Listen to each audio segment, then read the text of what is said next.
guys, and welcome to another MK Mobile video. Today, we are not playing MK Mobile, we're talking about MK Mobile, and in particular I'm talking about my expectations for update 4.0. How I know that the next update is going to be 4.0, I actually don't know for 100%, but let's say I'm 90% convinced that the update that's going to hit us in a month is 4.0, because currently we're standing at update 3.7.1.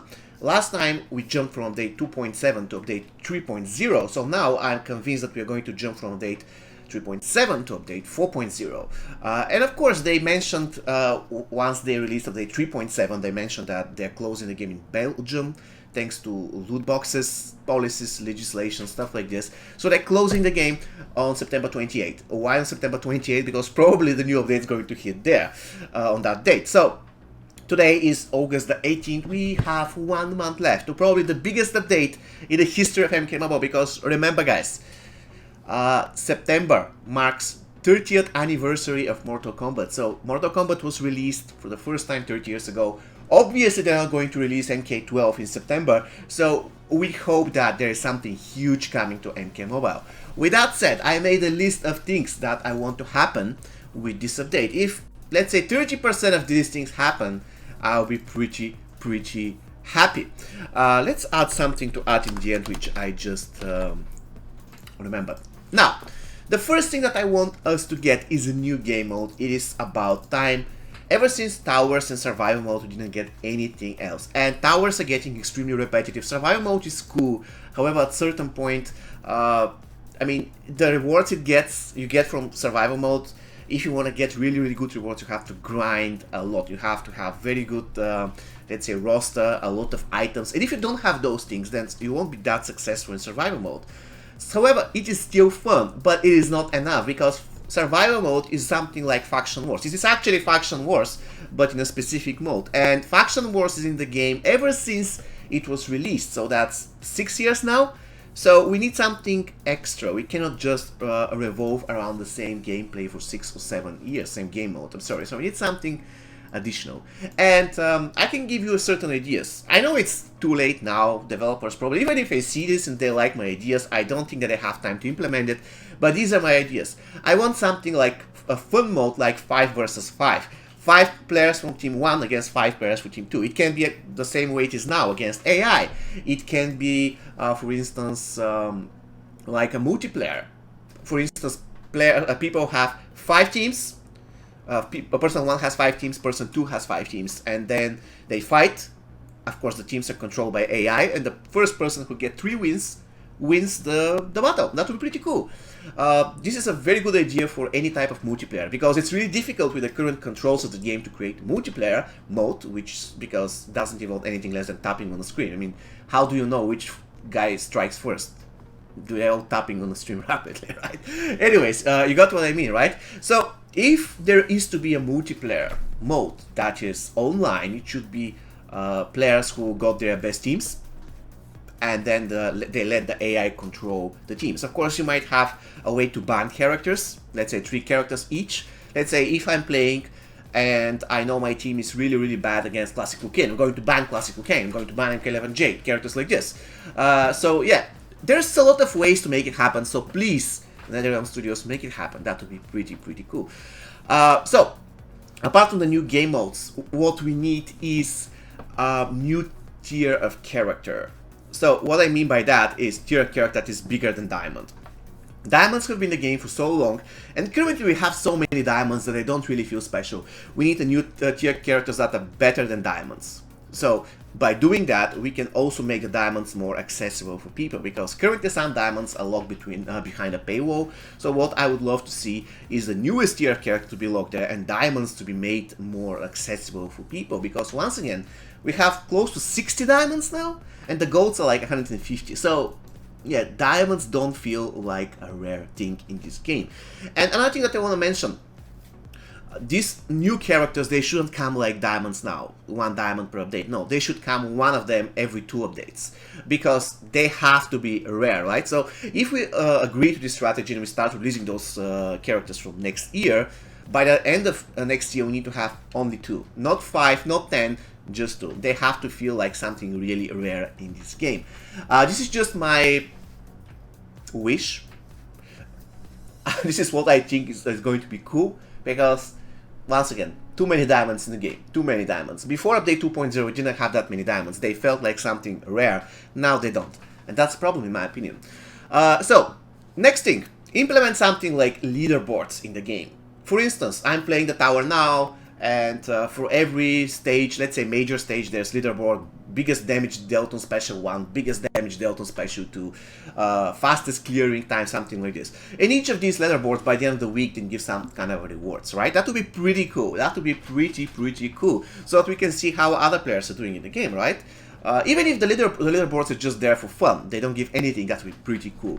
Sometimes when you're bored, you can see, alright, this guy did 1 million damage in Faction Wars, let's try to beat his record.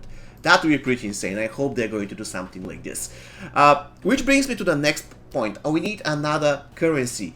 Souls for veterans and coins are useless. I'm a veteran myself. I know souls and coins for veterans are useless. We need another currency. And this currency can be used to obtain new characters, or actually, yeah, let's say new characters and epic equipment. Or rare tower equipment. Of course, it shouldn't be obtainable easily. I'm not saying that tomorrow we have to give 1,000 this equipment so that we can max out everything. No, I'm just saying that we need something extra in order to be able to obtain tower equipment. Because let's say that you start the game now. How can you max out epic tower equipment from the Lin Kuei tower? I mean, you cannot. Even if you, I mean, yeah, you can if you get the tower when it's repeated and you spend $300, $400 to max it out. But let's say that you just want to grind. For how long you're going to max it out? Probably 6 years, 8 years. That's not serious, especially now when we have so many different towers on. When we have so many different tower equipment, there must be a way to obtain tower equipment without playing the tower. There must be a way, and probably this is connected to a new game mode that gives this specific currency.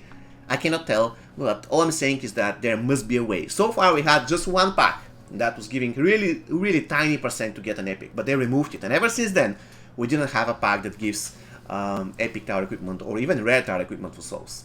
So by introducing this new currency, this will partially solve the problem, in my opinion.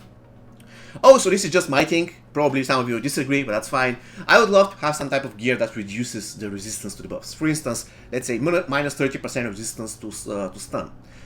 No, minus 30% stun resistance. So let's say that you're fighting an enemy who has, because he has a lot of equipment, he has 70 or let's say 90% resistance to stun, and that's annoying because you mainly rely on stun, so you just give your character equipment that reduces resistance to stun, and there you go, from 90 he has 60, which gives you a fighting chance. Also, an epic tower equipment could give something like minus 20% resistance to all debuff, stuff like this, and that would be pretty cool in my opinion. Need to make the game more flexible in a lot of cases. Somebody will say this will mean the AI will use it, the NetherRealm Studios will use it, you know, to make sure that we suffer.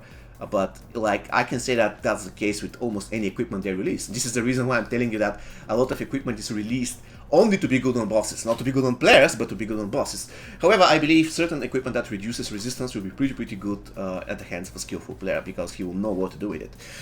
Alright, newest characters that are released. The cash cows. Characters such as, who was the last character that was released? That was so long. Oh, the Joker, of course, the Joker. So, make sure that everybody can experience those characters, even for a while. So, what you have to do is, you release the character, that's fine. You put him for money, alright, that's fine. You have to make a living. Then his pack expires once, his pack expires two. Then you release the Fatal Tower, and then you have to put him as a guest character in Fatal Tower, let's say in 2 battles, let's say battle 50 and battle 150. The same way we use certain characters as guest characters in battle mode. You can do that in Fatal Tower, and in my opinion that's going to be pretty cool. And I want this to happen in next update. I hope they're going to like this idea. It's a pretty cool idea.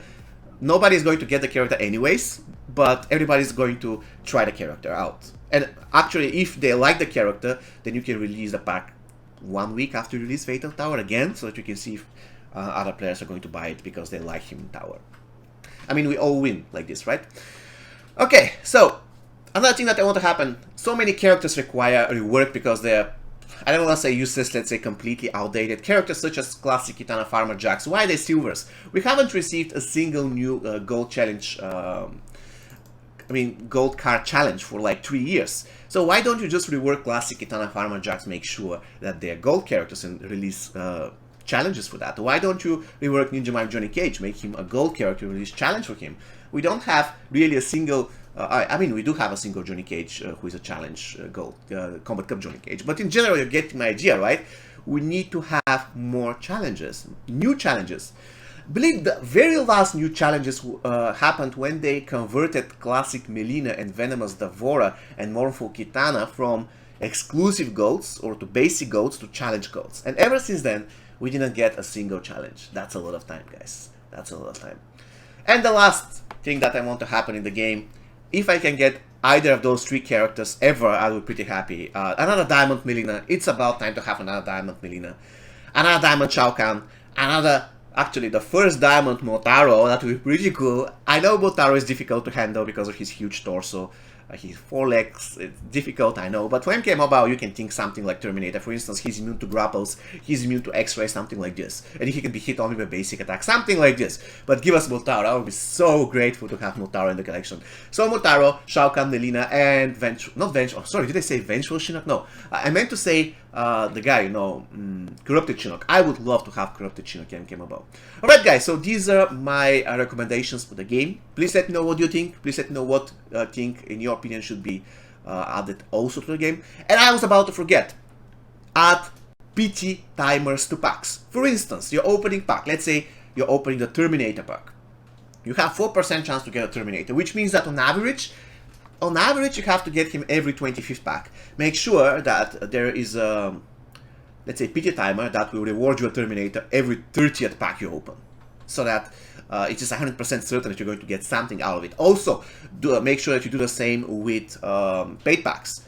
For instance, you're selling Fire God Liu Kang, $20, 20% chance. Make sure, that means on average you have to spend $50 now to get him. Make sure that you, let's say, apply the PT timer on the 6th attempt or on the 5th attempt, so that you can make sure that everybody who's going to spend $50 is definitely going to take Fire God Liu Kang. Of course, if I pull him on the first attempt, the PT timer will reset. So, you get what I mean, right? Alright guys, so yeah, now it is all for me today. See you next time. Take care.